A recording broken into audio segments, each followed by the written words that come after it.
예레미야 14장 19절 말씀, 자막을 참조해서 19, 21절 그리고 15장 넘어가서 읽도록 하겠습니다.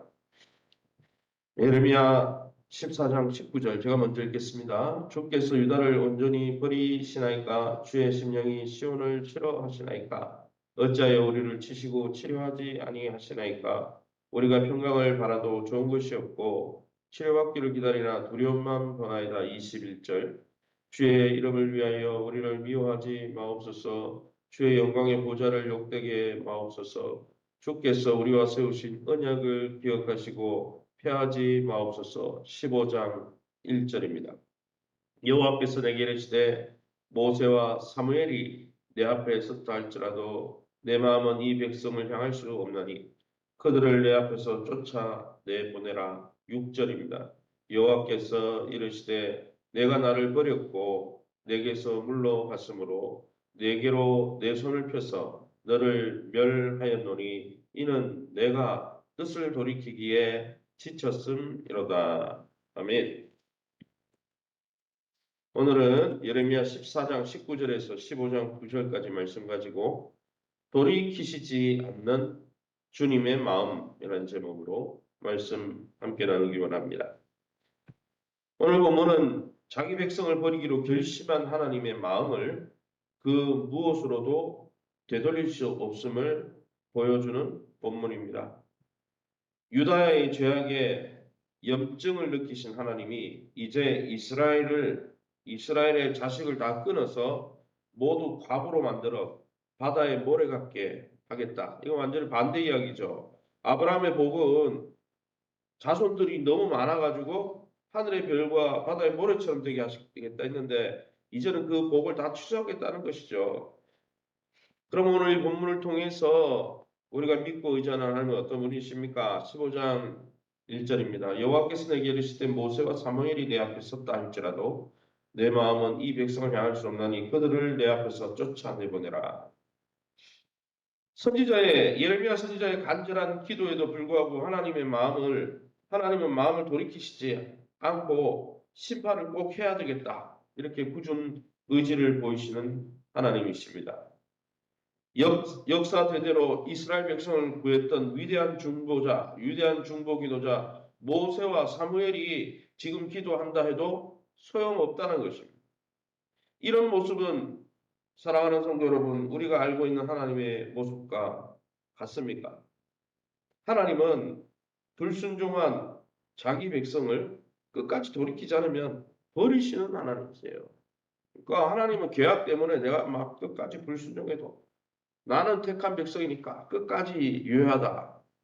거기에 제가 이야기했죠. 결혼식을 아무리 성대하게 하고 학습 세례식을 아무리 성대하게 해도 학습 세례 받고 하나님의 백성으로 하나님과 동행하는 삶이 그 열매가 중요한 거지. 학습 세례 내가 옥하는 목사님 아니면 하영주 목사님한테 받았냐, 누구한테 받았냐 이게 중요한 게 아니라는 거예요. 결혼 생활이 없는 결혼식은 가짜 결혼인 거예요. 거기에는 그 결혼식에 했던 언약은 아무 의미가 없는 거예요. 그러기에 사랑하는 성도 여러분, 저와 여러분 어떤 하나님의 백성으로 살아가고 있습니까? 정말 우리가 신앙 고백하는 대로 우리의 고백에 우리의 마음과 우리의 진정한 삶이 담겨 있습니까? 삶이 안 담긴 고백과 약속이 무슨 의미가 있겠어요? 그러기에 여러분, 우리는 하나님이 구원해 주시고 하나님이 용서해 주시는 그 구원과 용서를 너무 쉽게 생각해서 그냥 어떻게든 다 구원받고 어떻게든 다 용서받는다 이렇게 착각하지 않기를 예수님 이름으로 축원합니다. 그래서 하나님은 정말 돌이키지 않는 자는 구원하시지 않아요. 그래서 요즘 이야기하는 인권 운동하는 분들 죄인들 회개도 안 했는데 그들에게 가가지고 이렇게 뭡니까? 성찬까지 베풀고 하나님이 용서하셨다고. 하나님은 회개하는 자들에게 회개하라 천국이 가까웠다는 거죠. 그죠? 회개하고 하나님 앞에 나오는 자들에게 소망이 있는 것입니다. 15장 6절입니다. 15장 6절 여호와께서 이르시되 내가 나를 버렸고 내게서 물러갔으므로 내게로 내 손을 펴서 너를 멸하였노니 이는 내가 뜻을 돌이키기에 지쳤음이로다. 하나님께서는 그간 이스라엘 백성을 멸하시려는 뜻을 수없이 돌이키셨다는 거예요. 왜요? 그들이 돌아올까? 그들이 돌아올까? 기다렸다는 것이죠. 그러나 이제는 더 참을 수 없는 지경에 이르러서 심판할 수밖에 없다라는 것입니다. 목표가 없는 기다림은 방관입니다. 돌아오지도 않는데 계속 내버려 두는 것은 방관하는 것이죠. 돌이키기를 기다리며 오래 참으신 것이지 죄를 묵인하면서 죄를 지어도 좋다고 심판을 취소하거나 연기하신 게 아니라는 것입니다. 당장 죄의 결과가 드러나지 않는다고 안심하고 죄를 계속 지으며 하나님을 떠나 하나님 없이 내 중심으로 살아가고 있습니까? 그것은 하나님의 진노를 쌓고 있는 것일 뿐입니다.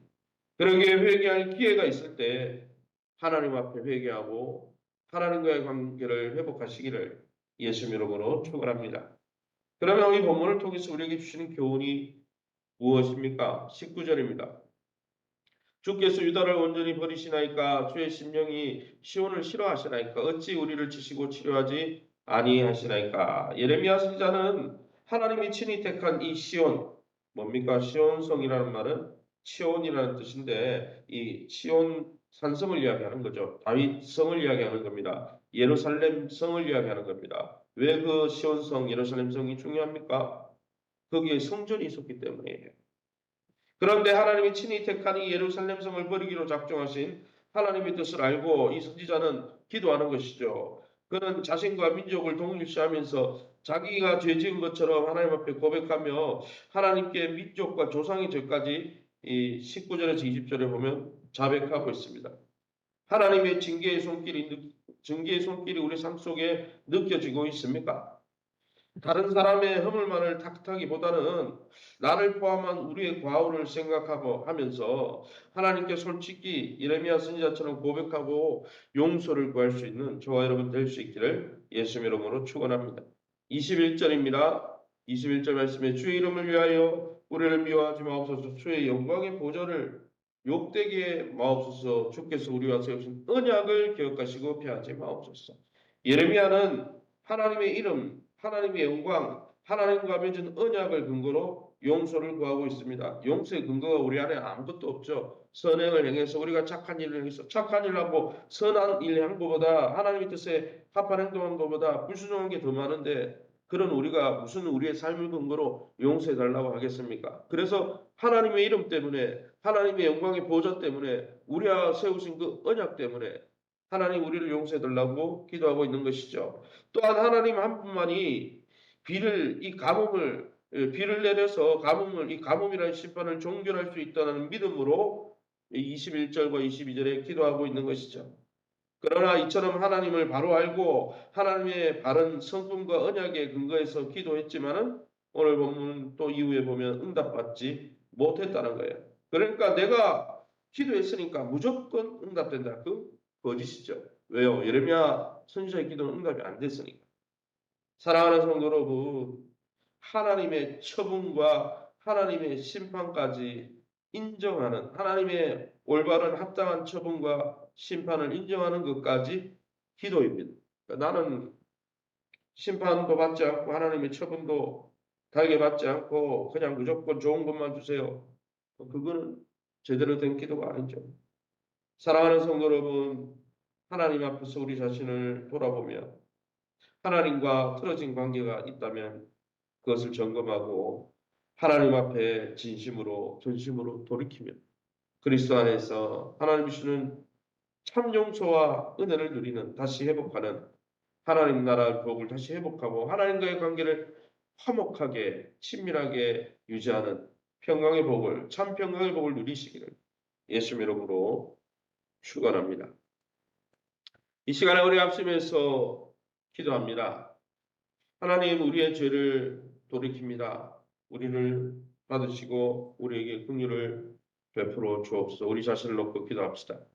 교회가 내적으로 잘 적응될 수 있도록 또 오늘 이제 오후 1시에 떠나게 되는 유초등부 여름 캠프를 위해서 기도해 주시기 바랍니다. 또 오늘 저녁에 있는 금요철야 성령 기도회를 위해서 기도해 주시고 또 하반기 일대일 양육을 위해서 기도해 주시기 바랍니다. 교회에 세우신 교회와 좋은 관계를 맺게 도와주시고 교회 안에서 바른 믿음을 가지고 하나님과 바른 관계를 맺으면 건강도 주시고 기업도 열어주시고 자녀들 미래도 진짜 축복해 주시는 것이죠. 하나님과의 관계를 회복하고 정상적인 관계를 유지하며 누리는 진짜 하나님 나라의 복을 놓치지 않게 해달라고 우리 합심해서 통성으로 기도합니다. 주여 하나님 아버지 은혜 감사합니다.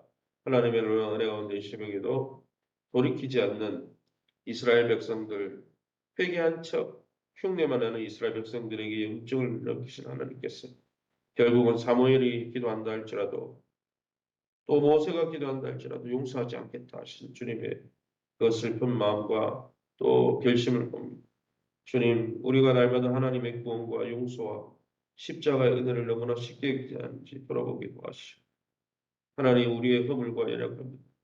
주님 용서해 주셔서 하나님 아버지 용서에 그친 자가 아니라 날마다 이제는 남은 삶을 하나님의 뜻 앞에 내 자신을 복종시키고 자기를 부인하고 주님의 통치에 순복하는 성령 충만한 삶을 살아갈 수 있도록 우리에게 은혜를 베풀어 주옵소서.